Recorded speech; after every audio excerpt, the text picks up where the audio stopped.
Let's take a look at Brandon Marcello's latest college football power rankings entering week 3 of the season. Miami climbs into the top 3. My Noles keep on climbing after a 77-3 win on Saturday over East Texas A&M. John Mateer keeps those Sooners rolling on as his Heisman stock continues to rise. For much more on these power rankings, we welcome in the curator, Brandon Marcello himself, our college football insider, former ACC Player of the Year, our quarterback, Danny Kanell. Guys, it's great to see you. Let's go ahead and start with Georgia here.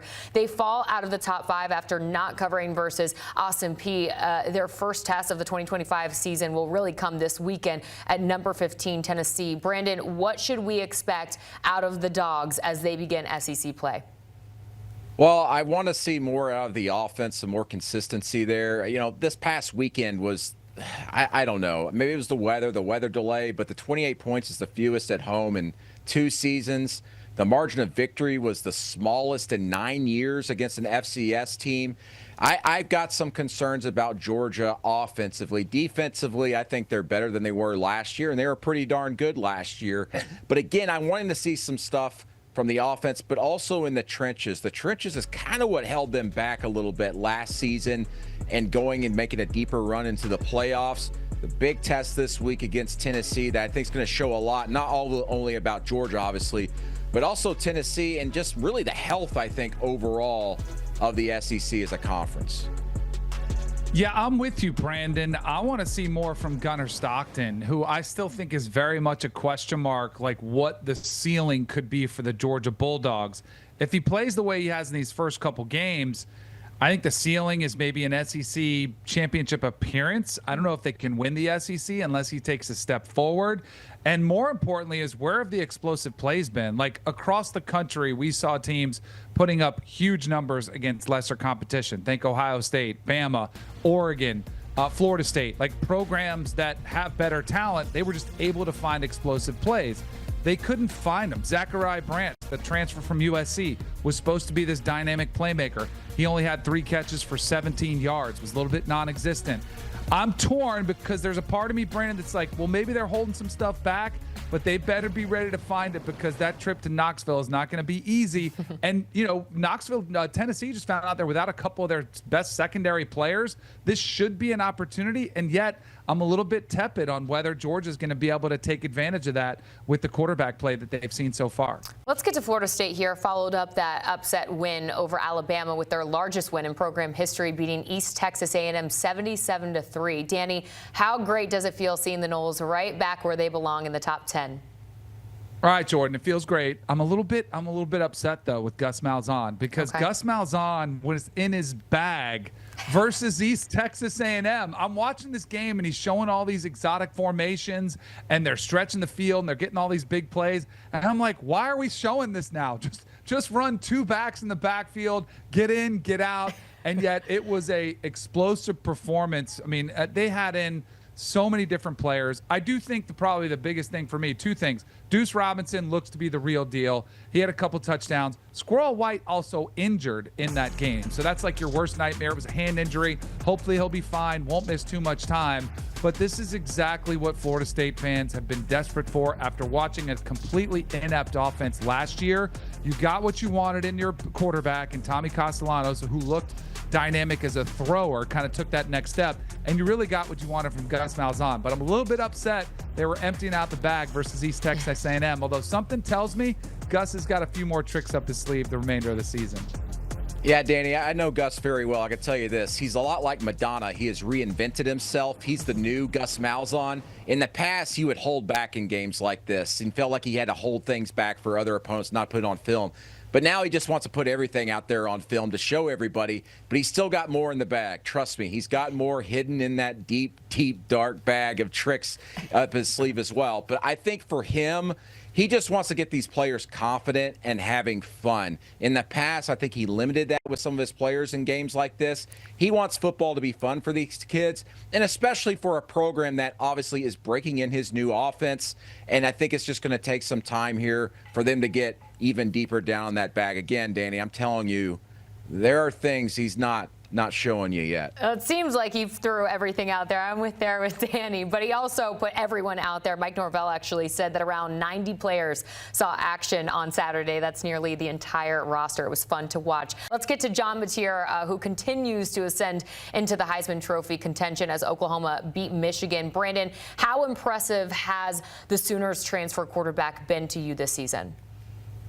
He's been great. I was there in Norman to watch this performance, and he wasn't perfect, obviously. I mean, the thing with him is, like, he doesn't really put a lot of air under the ball on some of these deep throws, and that gets him in trouble. He had one interception where he actually dropped his elbow and he allowed the ball to sail, and then several throws are just kind of flat. Everything he throws is practically a dart. He had three tip passes in this game. Should have actually had 2 interceptions, but one was dropped. But he is so dynamic with his arm, that whip fire release, but also his legs. He ran the ball 19 times against Michigan, and they were not designed runs. They did not want to run him that much. He didn't slide. He was a gamer in this.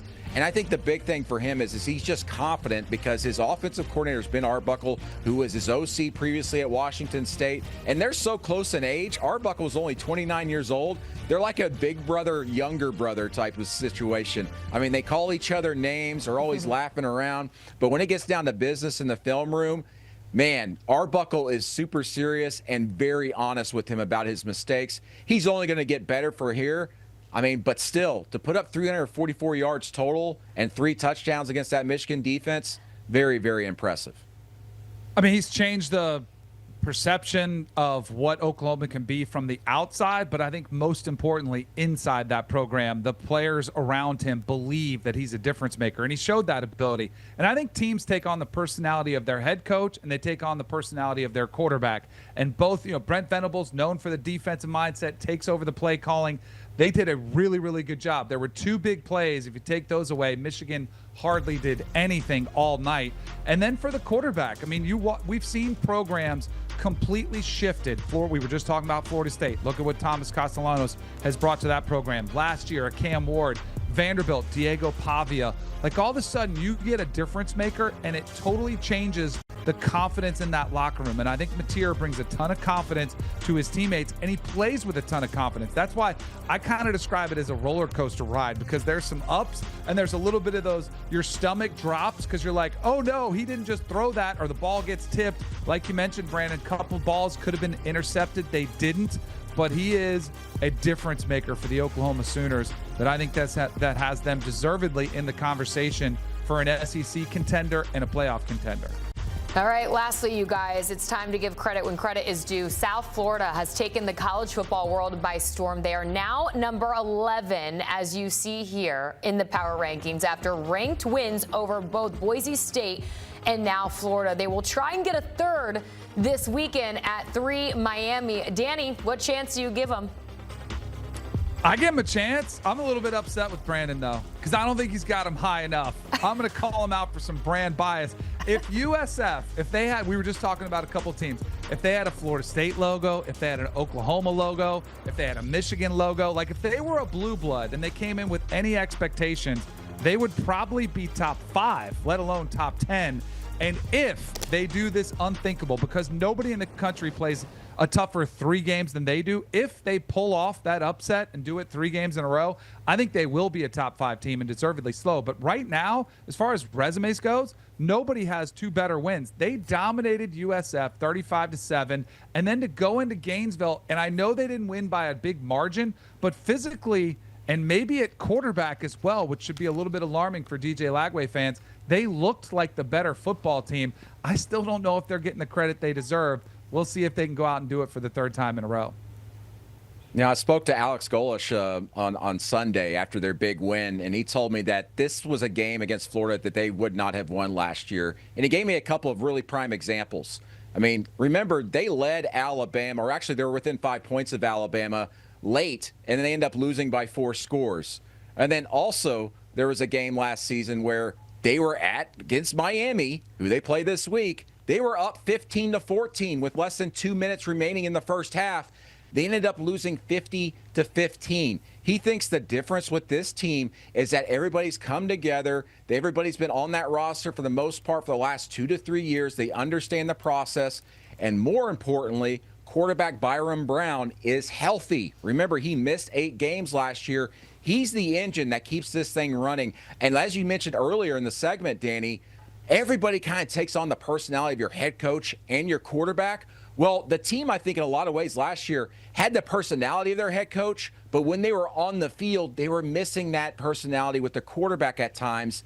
But now that they have it, that hard-charging attitude, they don't feel like they're out of any game. And I'm telling you, there were several instances in that against Florida on the road where they could have given up or let the rope slip, especially late after they missed a 58-yard field goal to take the lead with under 3 minutes remaining. Instead, the defense runs on the field. And Nico Gramatica told me today, he goes, listen, the defense was running right by me and says, we're going to get the ball back and give you an opportunity again to win this game. And they did just that with the walk-off field goal to win it, in a big one, the biggest one of the week. Well, they have a huge opportunity in front of them. But, Danny, we'll see if they earn more of Brandon Marcello's respect for next week's power rankings. Guys, always great to see you. Get set for the college football Saturdays with the Cover 3 podcast. I'm sure the guys will have a big game breakdown for that one. USF taking on number 3 Miami. Scan that QR code on your screen and watch and listen wherever you get your podcasts.